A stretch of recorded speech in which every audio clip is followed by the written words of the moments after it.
5,000 টাকা জরিমানা, এটারও 5,000 টাকা। কোনো কথা একটা মিনিট, এক মিনিট স্যার, একটা মিনিট স্যার, একটু কথা বলার সুযোগ দেন। আপনি বলে চলে যাচ্ছেন স্যার, আমরা একটু সুযোগ দিন। পার্কিং করার কোনো রাইট আমি চলে যাচ্ছি। এই জেলা সাহেব তো বৈধ গাড়ি, ওই যে অবৈধ রিক্সা এখানে পার্কিং করে রাখছে। এই যে দেখেন না, রিক্সা তো চলে গেল, রিক্সা তো ধরলো না, রিক্সা জরিমানা করলো না। এই 2 টাকার জরিমানা হবে। এখানে টার্নিং এর মধ্যে কখনোই পার্কিং গ্রহণযোগ্য না। আপনি ওই দিকে করতেন সেটা কোনো বিষয়, আপনার বিপদ থাকতে পারে, ইমার্জেন্সি থাকতে পারে, কিন্তু সেটা তো বুঝতে হবে তো।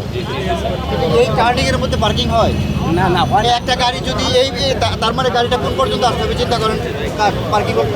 আর এই দিক থেকে গাড়িটা এই দিকে এসে চলে যেতে পারবে, ওই দিক থেকে নামতেও পারবে না, যেতেও পারবে না, অ্যাক্সিডেন্ট হবে না। হঠাৎ যদি কেউ একটি স্পিডে আসে তখন আপনার গাড়ি নষ্ট হবে না। এদের কাগজ ঠিক আছে, কাগজ ঠিক আছে, এদের 5,000 টাকা জরিমানা, এটারও 5,000 টাকা। কোনো কথা একটা মিনিট, এক মিনিট স্যার, একটা মিনিট স্যার, স্যার একটা মিনিট স্যার, একটু কথা বলার সুযোগ দেন। আপনি বলে চলে যাচ্ছেন স্যার, আমরা একটু সুযোগ দিন। এটা বুঝতে হবে তো, একজনের পা ভেঙে গেছে, আমি খালি নিয়ে আসতে চলে যাবো এখনই। আমি আইছি মাত্র, আমি আসি না এখানে, আমি আর এখানের গাড়িও না।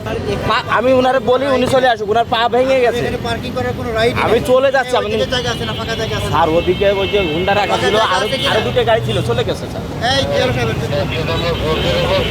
এটা কোনো কথা ভাই, জরিমানা করলো। এখন কি বলবো, একজন অসুস্থ লোক আসছে, হ্যাঁ, ওনারে আমি নিয়ে আসছি। আমি কন্টিনিউ ওনার ডিউটি করি না, আজকে নিয়ে আসছি। উনি এসে আমার না জানি না বুঝে নিয়ে গেল। পার্কিং ইস্যু তো আরো গাড়ি আছে এখানে। তো ওই যে আপনার ইয়া ছিল, রিক্সা ছিল, আমার কথা হচ্ছে রিক্সা ছিল, আমার তো বৈধ গাড়ি।